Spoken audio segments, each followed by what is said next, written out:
नमस्ते।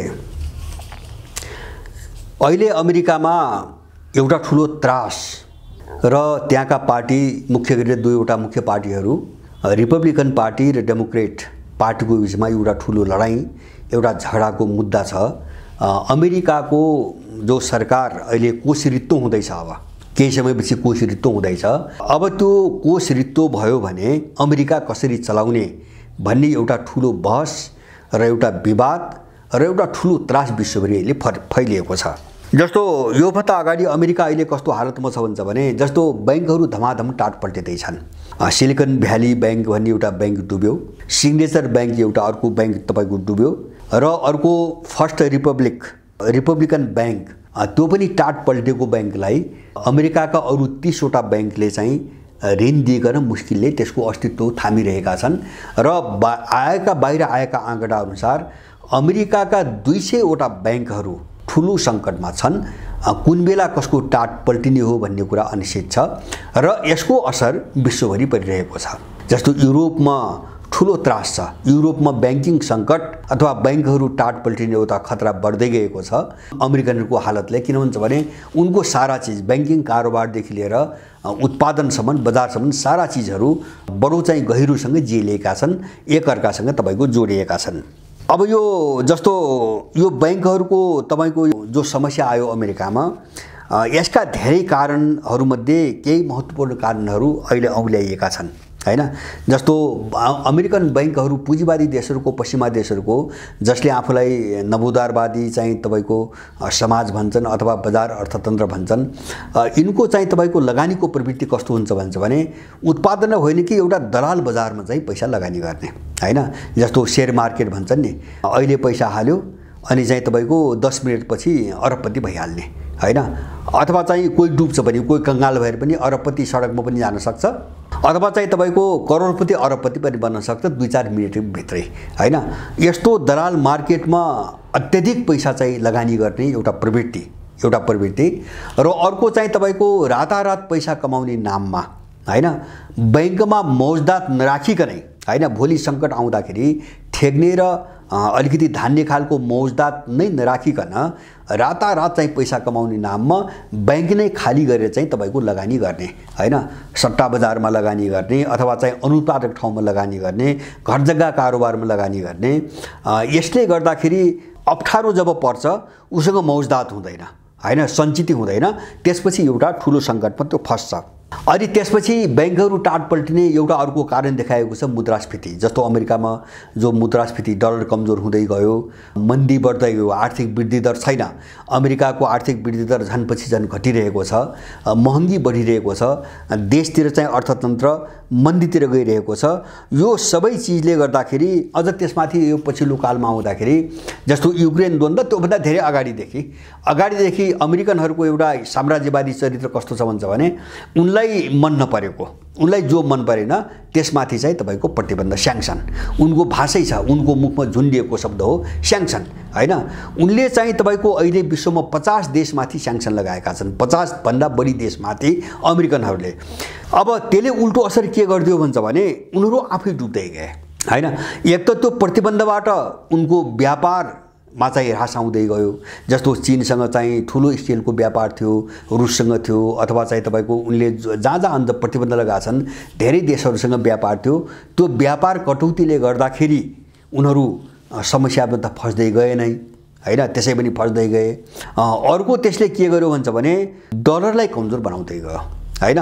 जस्तो अहिले आजका दिनसम्म हेर्ने हो भने संसारभरि डलर विरुद्ध अभियान, डलराइजेसनको नाममा एउटा यस्तो अभियान जबरजस्त अगाडि बढ्यो कि डलर अब कुन बेला चाहिँ कोल्याप्स हुन्छ भन्ने कुराले अब अमेरिकनहरू त्रसित छन् र झन्डै विश्वको आधा व्यापार गैर डलर चाहिँ तपाईको मुद्रामा गइसकेको छ।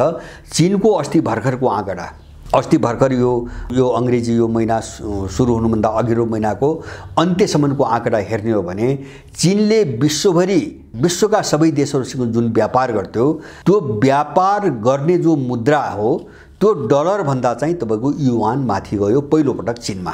अथवा चीनले आफ्नो व्यापार विश्वभरि जो गर्छ त्यो चाहिँ डलरभन्दा युआनमा बढी गर्छ। अहिलेदेखि त्यो अवस्था सुरु भयो। अब जस्तो रुस र चीन अथवा चाहिँ रुस र तपाईँको इन्डिया जसो ब्राजिल भयो, मध्यपूर्व भयो, इरान भयो, साउदी भयो लगायतका धेरै देशहरूले एक आपसमा गैर डलर मुद्राबाट चाहिँ कारोबार सुरु गरिसकेका छन्। एउटा अभियान विश्वभरि चलिरहेको छ र यो चिजले पनि तपाईँको अमेरिकी अर्थतन्त्र सङ्कटमा फस्यो। अब यो जुन सायद मलाई लाग्छ आएको समाचार अनुसार यो जुन महिना आगामी यो जुन मे महिना हो। अब यो जुन महिनासम्म अमेरिकी सरकारलाई ऋण लिने होइन त्यसको सीमा बढाउने होइन। जस्तो अहिलेसम्मको सीमा यो जनवरीसम्मको के हुन्छ भने 31.4 ट्रिलियन कति थियो त्यसले पुगेन। अब ऋणको सीमा बढाउनु पर्यो होइन। 31.4 भनेको 314 खरब अरब होइन होइन। अब 1 ट्रिलियनमा तपाईँको 10 खरब हुन्छ भने 314 खरब तपाईँको डलर उसको तपाईँको ऋण छ। अब त्यो ऋणले त्यो सीमाले नपुगिकन अमेरिकन सरकारले थप ऋणको चाहिँ सीमा बढाउने माग गरिरहेको छ। कुरो चाहिँ तपाईँको यसैमा मिलेको छैन रिपब्लिकनहरूसँग होइन। अब त्यो ऋण लिने सीमा नबढाउँदा के हुन्छ, नबढाउँदा के हुने भयो उनको भनाइअनुसार अहिले अमेरिकाको जो वित्तमन्त्री छिन् होइन उनले के भनिरहेकी छिन् भन्छ भने अब यो जुन महिनाभित्र आन्तरिक ऋण अथवा बाहिरबाट स्वदेशबाट जहाँबाट ल्याओस् सरकारले ऋण लिने सीमा ऋणको सीमा बढेन भने अब त्यसपछि मान्छेहरूलाई तलब दिन सकिने स्थिति छैन। जस्तो विशेष गरेर कर्मचारी र शिक्षकहरूलाई तलब दिन सकिने स्थिति छैन नम्बर 1। नम्बर 2 तत्कालै अमेरिकाभित्र 5 लाख मान्छेहरू पूर्ण रूपमा बेरोजगार हुन्छन् होइन। भोलिपल्टै अब ऋण चाहिँ थप चाहिँ ऋणको सीमा बढेन भन्ने समाचार आउने बित्तिकै 5 लाख मान्छेहरू तत्कालै बेरोजगार हुन्छन् र त्यसले अमेरिकालाई बिस्तारै नराम्रोसँग गाड्दै जान्छ।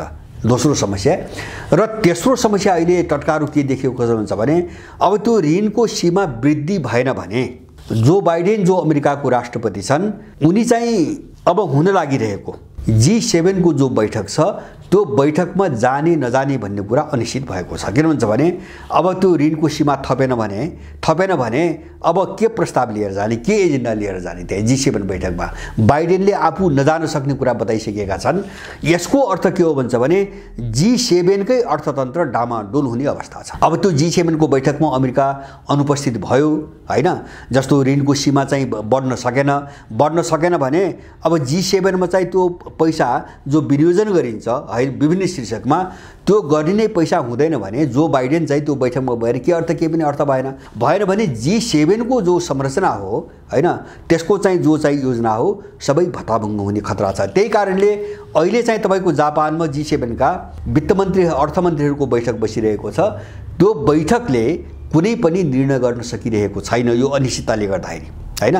त्यो बैठक कस्तो सम्बन्धमा फस्यो भन्छ भने जस्तो रुसमाथि प्रतिबन्ध थप्ने भनी सैद्धान्तिक सहमति त गर्यो तर प्रतिबन्ध के लगाउने भन्ने कुराको टुङ्गो लगाउन सकेन हैन। उनीहरू एकदम धर्ममा छन्। उनीहरू धर्ममा कहाँ छन् हुन्छ भने जस्तो डलर नै धराशायी भयो भने हैन सबै चकनाचुर हुन्छन्। अब विशेष गरिकन जर्मनी, फ्रान्स र इटाली एकदमै सजग छन् हैन। अमेरिकाको जुन अवस्था देखा परिरहेछ यसबाट एकदमै भयभीत छन् र अमेरिकाको सोच अनुसारको रणनीतिमा जाँदा उसँग सँगसँगै डुबिने हो कि भन्ने एउटा त्रासबाट उनीहरू गुज्रिरहेका छन्। G7 को बैठकले पनि कुनै तात्विक निष्कर्ष निकाल्न नसकेर चाहिँ तपाईको उठ्यो वित्तमन्त्रीहरूको बैठक। अब यसले अब मानौ यो चाहिँ तपाईको ऋणको सीमा बढाइएन भने हैन त्यहाँ कांग्रेसबाट पारित गर्नुपर्छ। त्यो पारित भएन भने अमेरिकी अर्थतन्त्र चौपट त हुन्छ नै हैन। त्यसले विश्वभरि चाहिँ तपाईको अर्थतन्त्र डामाडोल पनि पार्छ। विशेष गरिकन जसको अर्थतन्त्र अमेरिकासँग बढी जोडिएको छ ती देश डामाडोल हुन्छन् र डलरको मूल्य चाहिँ अकल्पनीय रूपमा तपाईको खस्छ हैन। विश्व बजारबाटै खस्छ र त्यसको फाइदा तेस्रो विश्वका मुलुकहरूले उठाउँछन्। किन भन्छ भने अमेरिकाबाट लगानी पलायन हुन्छ हैन। जस्तो राज्य नै टाट पल्टेको चाहिँ अवस्थातिर तपाईको पुग्यो भने अमेरिकामा लगानी सुरक्षित हुँदैन। अमेरिकाबाट धेरै कम्पनीहरू बाहिर निस्कन्छन्। त्यो प्रक्रिया सुरु भइसकेको छ। जस्तो तपाईको इन्डिया भयो अथवा चाहिँ दक्षिण कोरिया भयो, ब्राजिल भयो, इन्डोनेसिया भयो, यस्ता देशहरूमा चाहिँ अमेरिकन कम्पनीहरू धमाधम सरिरहेका छन्। अहिले यो प्रक्रिया एकदमै बढेर जाने स्थिति छ। त विवाद चाहिँ तपाईँको जस्तो बोन्डको मूल्यमा चाहिँ प्रश्न चिन्ह खडा हुन्छ हैन।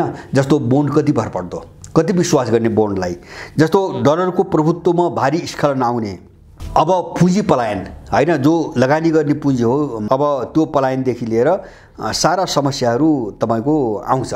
तर अब यसको समाधान के त भन्दाखेरि अब त्यहाँ विवाद के चलिरहेको छ भन्छ भने रिपब्लिकनहरूले केही माग राखेका छन्, जसमा मुख्य माग के छ भन्छ भने सार्वजनिक खर्चमा बाइडेन प्रशासनले भारी कटौती गर्नुपर्छ हैन। सार्वजनिक खर्च भनेको एउटा त उनीहरूले खाइपाएको तलब सेवा सुविधा भयो र अर्कोतिर आम नागरिकहरूको निम्ति गरिने लगानी, जस्तो शिक्षा भयो, स्वास्थ्य भयो। त्यति मात्र हैन, रिपब्लिकनले के पनि विरोध गरिरहेछ भन्छ भने त्यो विद्यार्थीहरूको निम्ति जो चाहिँ एउटा स्कलरसिपको जो के अरे कोटा अथवा स्कलरसिपको निम्ति विद्यार्थीहरूलाई पढाइको निम्ति जुन एउटा चाहिँ योजना बाइडेन प्रशासनले ल्याएको थियो त्यो खारेज गर्नुपर्छ भन्ने रिपब्लिकनहरूको माग छ र त्यो लगायत थुप्रै माग छन्, अरू पनि थुप्रै मागहरू छन्। अब यसमा उनीहरूको बीचमा असहमति छ। त अब एउटा के हुन्छ भने जस्तो अमेरिका नै डुब्ने भयो भने उनीहरूले बीच बचाउ, देशै डुब्न थाल्यो भने बीच बचाउमा कुनै समाधान, शर्तसहित कुनै समाधान निकाल्न पनि सक्छन् हैन। अथवा रिपब्लिकनसँग जो ट्रम्पसँग जुन सम्बन्ध देखा परेको छ त्यो सम्बन्धले बढी काम गर्यो भने यो ऋणको सीमा बढाउने जो प्रयास हो यो असफल भएर अमेरिका डुब्न पनि सक्छ हैन। त्यो दोसादमा अमेरिका उभिएको छ। तर जे होस्, यो दुईटा घटनामध्ये जे होस्, तर एउटा निष्कर्ष, जुन घटना भए पनि एउटा निष्कर्ष के हुन्छ भने अमेरिका ऋणको बोझले यसरी चाहिँ तपाईको खिचिएको छ। अहिले ऋणको बोझले संसारमा सबभन्दा ठुलो ऋण लिने देश त्यही हो, संसारमा सबभन्दा ठुलो ऋण लिने देश त्यही हो र उसका सबभन्दा ठुलो ऋणी भनेको चीन जापान जस्ता देशहरू हुन्। सबभन्दा ठुलो ऋणी पनि त्यही चीनै छ। त्यसैले गर्दाखेरि उसको यो हालत सुध्रिने सम्भावना छैन। किन भन्छ भने अमेरिकामा आर्थिक वृद्धि दर 2% को वरिपरि मात्रै छ लामो समयदेखि, त्यो घट्ने प्रक्रियामा छ। जस्तो बैंकहरूको टाट पल्टिँदैछ, अर्थतन्त्रमा यस्तो मन्दी आएको छ, महँगी बढेको छ, मुद्रास्फीति भइरहेको छ, विश्वव्यापी रूपमा चाहिँ रिजर्भ जो चाहिँ डलरबाट गर्ने कारोबार हो त्यसमा भारी कटौती आएको छ। यो सबै कारणले र त्यसमा थप चाहिँ जुन देशमाथि मनपरी उसले प्रतिबन्ध लगाउँदै गएको छ ती देशसँग उसको व्यापार चाहिँ तपाईको भताभङ्ग हुँदै गएको छ। यो सबै उसको जो चरित्र हो, जुन सोच हो, जो रणनीति हो, यो चिजले अमेरिकाको अर्थतन्त्र सुध्रिने सम्भावना अहिले पनि छैन, भोलिको निम्ति पनि छैन। उसको त्यो चाहिँ तपाईको मन्दी बढ्दै जान्छ, उसको आर्थिक स्थिति बिग्रिँदै जान्छ। भले ही उसले ऋणको सीमा बढाएर तत्कालको समस्या हल गरोस्। किन भन्छ भने ऋणको सीमा तत्काल उसलाई समस्या के हुन्छ भने तलब खुवाउन सकेन, भोलि विद्रोह हुन सक्छ हैन। लाखौंको संख्यामा बेरोजगार भए भोलि विद्रोह हुन सक्छ। जस्तो पैसै भएन, ऋण लिनको निम्ति अनुमति पाएन, पैसै भएन, ऊ विश्वभरि खेल्ने ठाउँ पनि बन्द हुन्छ हैन। अब यस्ता समस्याहरू झेलिरहेको छ र यसमा सुधार आउने सम्भावना मैले देख्दिन। किन भन्छ भने उसले यस्तो अनुत्पादक क्षेत्रमा चाहिँ अत्यधिक लगानी गरिरहेको छ जसले अमेरिकालाई उँभो लाग्न दिँदैन, जसको उसको अत्यधिक ठुलो खर्च भनेको युद्धमा हो हैन, हतियार उद्योगमा उसको ठुलो लगानी हतियार उद्योगमा छ र यो उद्योगले उत्पादन दिँदैन हैन। यसले चाहिँ तपाईको हतियार बेचेर पैसा जम्मा गर्ने हो, उत्पादनको एउटा स्थायी उत्पादन हुन्छ नि, त्यो स्थायी उत्पादन यसले दिँदैन। त यो सबै चिजले के देखाइरहेको संकेत भन्छ भने युक्रेन द्वन्द्वपछि विश्वमा जुन एउटा खालको समीकरण बन्दै गयो नि हैन, विशेष गरिकन जस्तो साउथ साउथ सोलिड्यारिटी को जो नारा चाहिँ आज चर्को रूपमा उठ्यो, माने विकसित देशहरूका विरुद्धमा विकासोन्मुख र अल्पविकसित देशहरूको एकताको जो कुरो उठिरहेको छ र सिङ्गो ल्याटिन अमेरिका, सिङ्गो अफ्रिका र लगभग सिङ्गो एसिया हैन, यसको पक्षमा जो उभिएको छ, यो सबै चिजले अमेरिकी अर्थतन्त्रलाई डामाडोल बनाउँदै गएको छ। किन अब मलाई लाग्छ युक्रेन द्वन्द्वको यो 1 वर्षपछि अमेरिकन वा युरोपियनहरूले संसारलाई बेरोकटोक एक छत्र रूपमा जो लुटिरहेका थिए तिनी सम्भावना सारी कमजोर हुँदै गए हैन, मान्छे उड्दै गए र नारा के सुरु भयो भन्छ भने आफ्नो स्रोत साधन हामी आफै उपयोग गरौँ। जस्तो अफ्रिकामा अहिले मुख्य नारा यही छ, हामीसँग भएको स्रोत हामी आफै निम्ति परिचालन गरौँ, अर्को ल्याएर चाहिँ लुट्न दिने होइन। मान्छे जाग्यो, त्यसैले गर्दाखेरि उनीहरूसँग स्रोत पनि सङ्कुचित हुँदै गए, स्रोतहरू पनि कमजोर हुँदै गए र अर्कोतिर उनको अर्थतन्त्रको ढाँचा पनि अब त्यस्तै खालको छ हैन, उत्पादनमूलक छैन। अब यो सबै चिजले गर्दाखेरि पश्चिमी अर्थतन्त्र निकै नाजुक र एउटा सङ्कटपूर्ण दिशामा छ। विशेष गरेर अमेरिकी अर्थतन्त्र एकदमै सङ्कटको बाटोबाट गुजिरहेछ। यसमा सुधार आउने सम्भावना एकदमै मैले कम देख्छु। अब यसको असर नेपालमा के हुन्छ त भन्छ भने यहाँको दलाल कित्ता हैन, जसले आँखा चिम्लेर हैन निजीकरण भन्दै देशको अर्थतन्त्र बेच्दै आँखा चिम्लेर जसले बजार अर्थतन्त्रको नीति ल्यायो हैन, अब यस्ता अर्थतन्त्रहरू पुरै डुब्ने खतरा एकदमै बढेको छ हैन। किन हाम्रो देशले डलरमा कारोबार गर्छ हैन, व्यापारिक कारोबार बाहिर डलरमा गर्छ।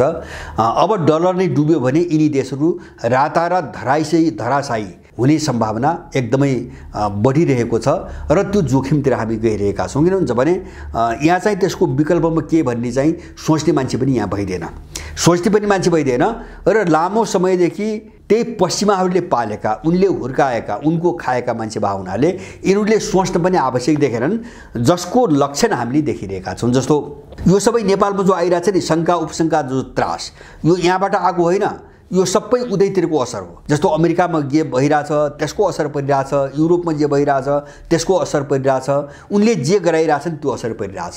एउटा त उनीहरूमाथि निर्भर जो अर्थतन्त्रको आर्थिक नीति हो त्यसले हामीलाई समस्या फसाइरहेछ हैन।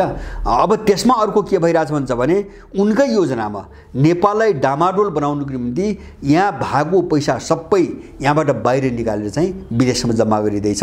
ब्याङ्किङ समस्या नेपालमा त्यहाँबाट आइरहेछ हैन। जस्तो अहिले ब्याङ्कहरूले ऋण नदिने हैन, अब यी मेजर ब्याडीका कुरा आछन्, ब्याङ्कको लुटका कुरा आछन्, सारा चिज आछन्।